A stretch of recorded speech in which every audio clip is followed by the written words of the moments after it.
धार्मिक नगरी उज्जैन में अधिक मास के अवसर पर आयोजित श्रीमद् भागवत कथा के दौरान भगवान श्री कृष्ण जन्मोत्सव श्रद्धा और उल्लास के साथ मनाया गया।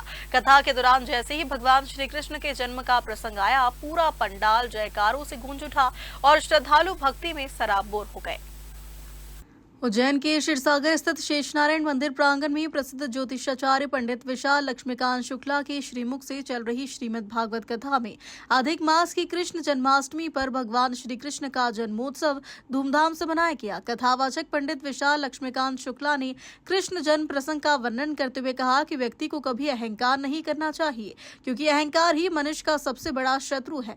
यह बुद्धि और ज्ञान का हरण कर लेता है। उन्होंने बताया कि जब अत्याचारी कंस के पापों से पृथ्वी व्याकुल हो गई, तब भगवान श्री हरि ने वासुदेव और देवकी के घर कृष्ण रूप में अवतार लेने का संकल्प लिया। भगवान के जन्म लेते ही कारागार के सभी बंधन टूट गए और श्री कृष्ण गोकुल पहुंच गए। कथा के दौरान भगवान श्री कृष्ण के जन्म की झांकी सजाई गई, 56 भोग अर्पित किए गए और नंद की आनंद भर जय कन्हैया लाल की भजन पर श्रद्धालु भक्ति में झूम उठे। श्रद्धालु ने एक दूसरे को जन्मोत्सव की बधाई दी तथा मिठाइयों और खिलौनों का वितरण किया। कथा के समापन पर आरती कर माखन मिश्री का प्रसाद वितरित किया गया।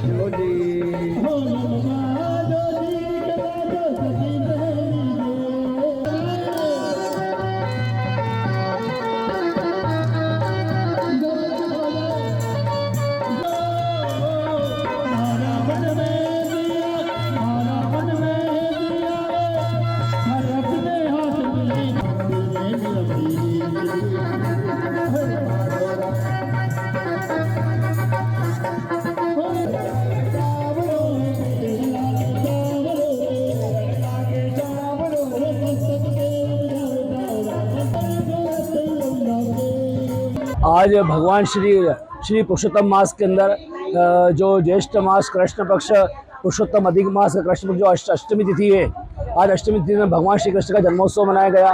भगवान की पुरुषोत्तम मास जो कथा है, इस कथा में सारे प्रसंगों का वर्णन निकला। इसके अंदर भगवान के जो 10 जो जन्म हुए हैं, भगवान ने अवतार लिए हैं, उन 10 अवतारों में से आज भगवान श्री कृष्ण के अवतारों का सुंदर प्रसंग प्रारंभ हुआ। अब भगवान कृष्ण का आज जन्म की कथा हुई है और कथा होने के पश्चात कल कृष्ण की लीलाओं का वर्णन किया जाएगा। अधिक मास में कितना पुण्य कथा के अंदर से अधिक मास में अधिक से अधिक फल की प्राप्ति होती है और अपन वर्ष भर या किसी भी जीवन में एक बार भी भगवान श्री कृष्ण की जन्म की कथा नहीं सुनी तो कथा के सुनने से ही वाजपेयी का फल प्राप्त होता है, अश्वमेध का फल प्राप्त होता है और दान का पुण्य फल प्राप्त होता है। जो भी कोई जातक भगवान श्री कृष्ण की जन्म की कथा सुनता है, संतान धन धान्य पुत्र पौत्र की प्राप्ति होती है, वो सारी मनोकामनाएं परिपूर्ण होती है।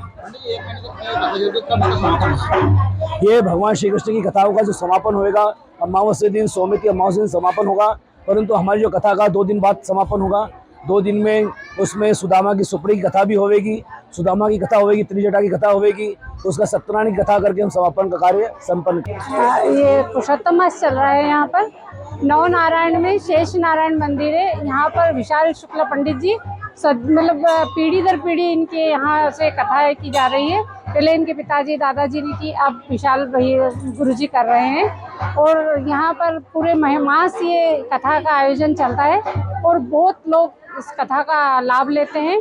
और ये है कि आज अष्टमी का था तो जन्मोत्सव मनाया गया कृष्ण भगवान का और हमने खूब आनंद लिया। खूब सबने माखन मिश्री का भोग लगाया, 56 भोग भी लगाया गया गोपाल कृष्ण को और लड्डू गोपाल का बहुत आनंद से जन्मोत्सव मनाया गया। किस तरह का पूरा मंदिर है?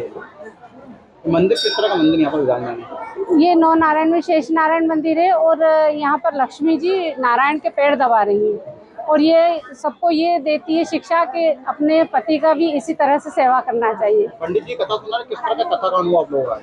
कथा का बहुत आनंद आता है और बहुत अच्छे से कथा करते हैं, सबको बहुत अच्छे से समझ में आती है। और शैलजा शुक्ला। पुरुषोत्तम नारायण भगवान की जय हो। यहाँ हम 1 महीने से जो अधिक मास का पावन पुरुषोत्तम मास चल रहा है, डॉक्टर विशाल लक्ष्मीकांत शुक्ला जी की यहाँ पे पावन कथा चलती है, जिसका लाभ लेने के लिए हम और हमारा पूरा परिवार और भी भक्त लोग यहाँ पे रोज आते हैं। हम यहाँ पे भजन करते हैं, गुरु जी की पावन कथा का लाभ लेते हैं। पुरुषोत्तम नारायण भगवान की जय हो। किस तरह का प्रसंग आप लोगों ने बनाया? आज हमने जन्मोत्सव का शुभारंभ किया है। ठाकुर जी का जन्मोत्सव बना है। खूब आनंद उल्लास के साथ खूब उल्लास हुआ, खूब भक्तों के साथ खूब आनंद हुआ, खूब नाच गाना कीर्तन, खूब हरि कीर्तन हुआ। जय जय। Bureau report Ujjain.